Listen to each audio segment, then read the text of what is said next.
Bonjour Clémence. Bonjour. Alors, courant 2010, c'est vrai qu'on a beaucoup entendu parler des atrocités liées aux attentats, notamment au Moyen-Orient, en Égypte plus particulièrement, et plusieurs journaux en ont parlé, ainsi que des politiques. Alors peut-être faites-nous un petit compte-rendu de la situation.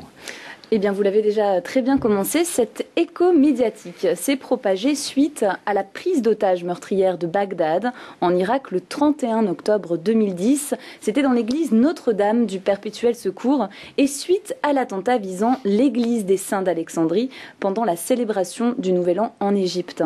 Alors, on lit dans le journal Le Monde, en France, le Noël copte sera marqué par le deuil et dans le journal Libération, nouvelle plaie pour les coptes d'Égypte. Jean-Paul Marie, qui est journaliste au Nouvel Observateur, a même écrit un dossier titré « Ces chrétiens qu'on persécute ». Alors les médias s'y sont mis, mais je crois qu'il y a aussi une forte mobilisation de la part des politiques. Bien sûr, le président français, par exemple Nicolas Sarkozy, a clairement dénoncé, et je le cite, un plan particulièrement pervers d'épuration religieuse du Moyen-Orient lors de ses vœux aux représentants des religions. Et d'ailleurs au Conseil de l'Europe, donc on en a parlé tout à l'heure avec M. Gregor Poupink, le Centre européen pour le droit et la justice, qui est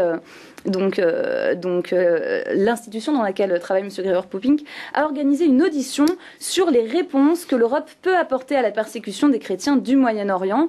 Lors de cette audition, Michel Varton, directeur de l'association Portes Ouvertes, France a présenté l'index mondial de persécution 2011 qui a été repris par l'agence France Presse et notamment par la presse anglo-saxonne. Alors est-ce que aussi cette persécution des chrétiens au Moyen-Orient a pu au moins permettre aux journaux de parler d'une manière plus générale de la persécution anti-chrétienne dans le monde ?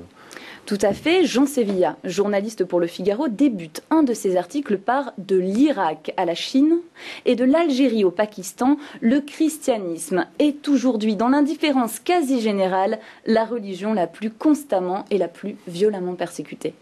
Donc est-ce qu'on peut parler d'une mobilisation médiatique encourageante et pour l'avenir, pour aussi ces personnes qui souffrent dans l'ombre ? Oui, bien sûr. Ce qui est encourageant, c'est de constater que des journalistes et des hommes politiques se font le porte-voix de ceux qui ne peuvent pas parler.